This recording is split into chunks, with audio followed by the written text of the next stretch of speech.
اور ہم جنس پرستی میں لطف تو ہو سکتا ہے مگر محبت نہیں ہو سکتی، جو کہ اللہ تعالیٰ نے خالصتاً میاں بیوی میں ایک دوسرے کے لیے رکھ دی ہے۔ اور سائنس بھی یہ کہتی ہے کہ انسان حقیقت میں ہم جنس پرستی کو ناپسند کرتے ہیں۔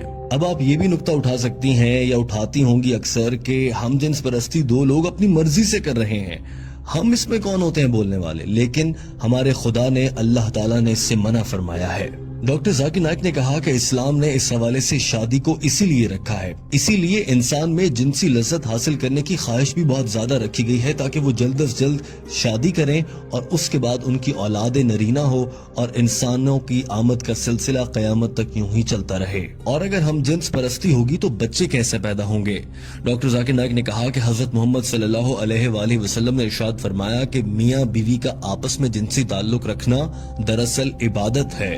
اور آج سائنس ہمیں یہ کہہ رہی ہے کہ ایک جانب وہ لوگ جو شادی کرتے ہیں مختلف جنس کے لوگوں سے اور دوسری جانب وہ لوگ جو ہم جنس پرستی کرتے ہیں ان کے درمیان موازنہ کریں تو شادی کرنے والے لوگ زیادہ خوشگوار اور اچھی زندگی گزارتے ہیں۔ ڈاکٹر ذاکر نائک نے یہ بھی کہا کہ اسلام، یہودیت، عیسائیت اور تمام مذاہب ہی ہم جنس پرستی سے روکتے ہیں اور یہ انسان کی صحت اور اس کی نفسیات کے خلاف ہے۔ ڈاکٹر ذاکر نائک نے کہا کہ میں جب کینیڈا گیا تو میں نے وہاں پر دیکھا کہ ہم جنس پرستی کے اشتہار لگے ہوئے تھے، جبکہ کینیڈا جیسے ملک میں اس سے منع کیا گیا ہے۔ پوری دنیا میں اس سے منع کیا جا رہا ہے اور اب دنیا کو یہ سمجھ آ رہی ہے کہ یہ کام غلط ہے اور پوری دنیا اب ہم جنس پرستی پر پابندی لگا رہی ہے، مگر بھارت میں ہم جنس پرستی کو اور اس رواج کو فروغ دینے کی باتیں ہو رہی ہیں اور اسے عام کرنے کے لیے قانون بنانے کی باتیں کی جا رہی ہیں، جو کہ غلط ہے۔ ڈاکٹر ذاکر نائک نے تیسرے سوال کی جانب بڑھنے سے پہلے یہ بات واضح کر دی کہ ہم جنس پرستی آپ کو جہنم میں لے کر جائے گی۔ اور اب آ جاتے ہیں تیسرے سوال کی جانب۔ ڈاکٹر ذاکر نائک نے کہا کہ تیسرا سوال یہ تھا کہ اگر اماں ہوا نے جنت میں گندم کا دانہ کھایا اور وہ دنیا میں آ گئیں تو اب اس کے بعد سے دنیا کی ساری عورتوں کو بچہ جننے کے لیے وہ تکلیف سہنا پڑے گی اور یہ اس بات کی سزا ہے۔ انہوں نے کہا کہ ایسا غلط ہے، دراصل یہ بائبل میں لکھا گیا ہے اور بائبل کی وجہ سے ہی عیسائی حضرات یہ خیال کرتے ہیں کہ عورت کو بچہ جننے کی تکلیف سے اسی لیے گزرنا پڑتا ہے کہ اس نے جنت میں گندم کا دانہ کھا لیا تھا، مگر اسلام میں کہیں بھی ایسا نہیں کہا گیا کہ اس غلطی کی اکیلی ذمہ دار اماں ہوا تھی۔